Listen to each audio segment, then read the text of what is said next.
Hey guys, so over the last few months, my main focus has been all of this room, this office, this YouTube recording setup. I moved about 40 miles up to Edinburgh, the capital of Scotland, as I'm sure you're aware.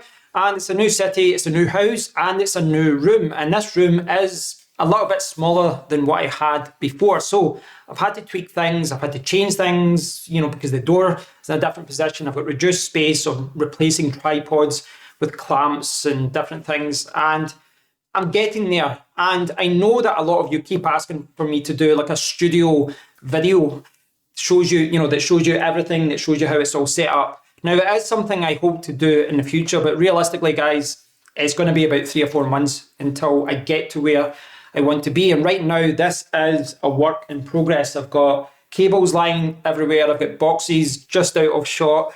And I need to get more storage. I need to improve the lighting. I need to upgrade my PC as well, which will be a focal point in the next few months as well. And I just need to get things the way that I want them to be. But in the meantime, what I'll do is just show you the progression until I get to where I want to be. So hopefully within the next week or so, I'll do a video about the Amazon monitor arm, which I've got for this monitor here. I've got a Manfrotto 3-section arm for this camera, the Sony a6500, which again is just going to replace a tripod. That's my hope anyway. Just little things like that, which I'll do and I'll show you along the way. Now, as far as cameras go, I am looking to change things and improve things. And you saw that last week when I showed you like new capture cards and things like that I picked up. As I move up to 4K. Now, the Sony a6500, which I'm recording with right now, it's a great camera, it's a great lens. It's kind of outdated in a way. It's been replaced by the Sony a6600, but I'm still happy with it. And I think it's the camera I'll use as my main camera for the next few years at least. The overhead camera, which I've got here, this one here, this one is the Sony RX10 Mark II, and it replaced the Sony RX10, which I had previously. Now, this is a fantastic little camera, and what I like about it is, you can see I'm just reaching up and I can zoom down. But one of the problems I do have with it is, well, it's really autofocus. When you hold something up to the camera, it gets in focus, but what it kind of has problems with is if you're not dead center in the shot, it starts focusing on things in the background, and it gets a little bit messy with the autofocus, and you can see I knocked the camera there as well.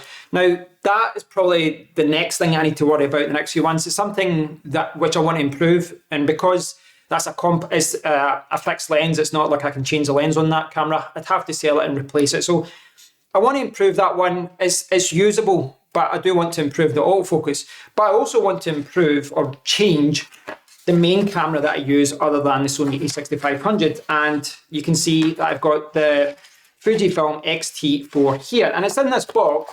It's in this box because I am selling it. I listed it on eBay today.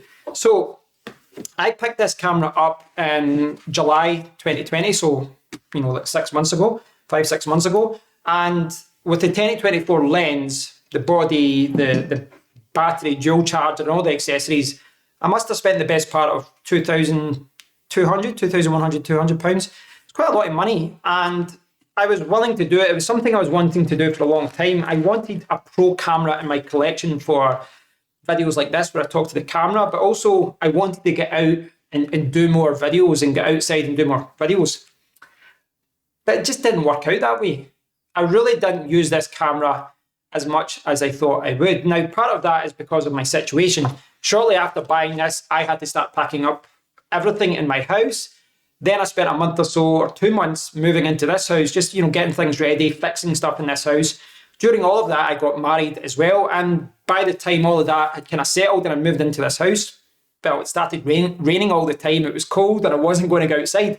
So, I started to think about, do I actually need this camera? Will I use it? And realistically, I don't think I'll be using this the way that I thought I would. I won't be going out as much and all that. So it's kind of wasted on me. And, this is a beast of a camera. It's a pro camera. 4K up to 60 frames per second. It's got up to 400 megabits per second writing to the card, which is just insane. It's got all these fantastic color grading features and movie recording features. It's just great. It's a fantastic camera, and I'm not going to say it's perfect because it's not. And certainly there was certain videos that I did with this where I hadn't set up the colours right or set up the settings right, and I wasn't happy with the final thing. But for the most part, this was excellent. It has been a little bit wasted on me, a little bit, because I think it's more geared towards pro guys that are good with cameras. I'm maybe better than the average person on the street with a camera, you know, as far as I'm a little bit beyond point and click, but not by much. You know, I really don't delve into the settings too much. I really don't tweak things too much. I really do want a point and shoot, if I'm honest. I really do want something and that I can just use automatically without thinking about. So I'm going to replace the overhead camera at one point, but I think the priority just now is to sell this and replace it with something else. Now, what do I buy?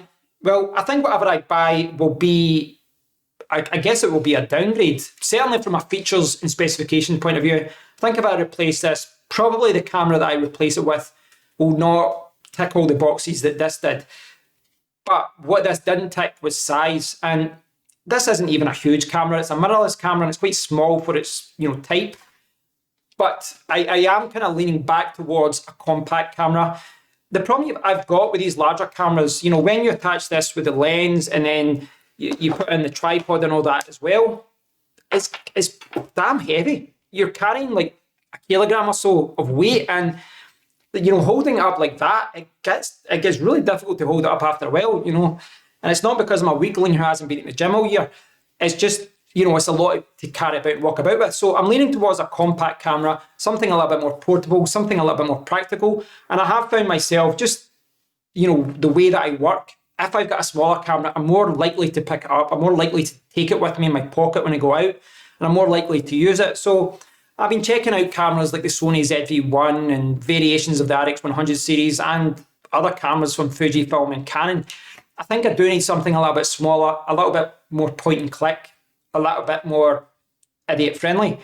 I think everything that I'm doing right now, not just the cameras, but you know, the recording setup, the PC, the lights, storage, everything I'm trying to streamline. I'm trying to remove stuff that I'm not using, and I'm trying to be more realistic about how I'm using things, because if you certainly if you're a YouTuber, you'll relate to this, but you always do research and you'll have grand plans to do things. And what I've had over the years is that I'll buy something with the expectation to use it, and then I don't use it, and instead of just selling it on, I will keep it and it will sit there and it will gather dust and it will depreciate and depreciate. I mean, I've bought about 3 or 4 GoPros and I buy them for like 400, use them twice, and then a year later I sell them for 200. Things like that. I need to be more honest about how I'm using computers and lighting and everything. And if I'm not using it, if it's not getting used on a daily basis or a weekly basis, I need to sell it. And it's not from a money point of view, just from the point of view that I have accumulated so much crap, you know, being a tech reviewer over the years. So I need to be a little bit more ruthless with things. And I'm starting off with probably the most expensive thing I've got. I mean, when I think about it, this is probably worth more than my PC now. So yeah, guys, I'll keep you updated with what I do. I am looking at different cameras. I'm not going to rush out and buy one, mainly because my wife had advised me she's got a couple of old Sony Alpha cameras sitting around, which I think will do me for the meantime. But yeah, I'm going to be looking at what my options are.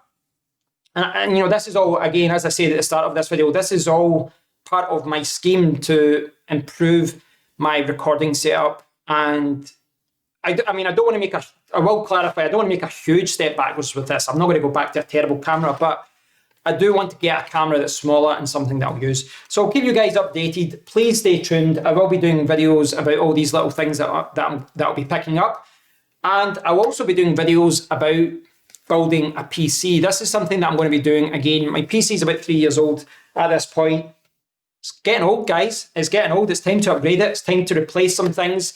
And it's time to experiment with the PC, with my Raspberry Pis, and just kind of experiment with different builds and different things. So many thanks for watching, guys. I'll keep you updated. Stay tuned. I will do a live stream soon. But until then, take care.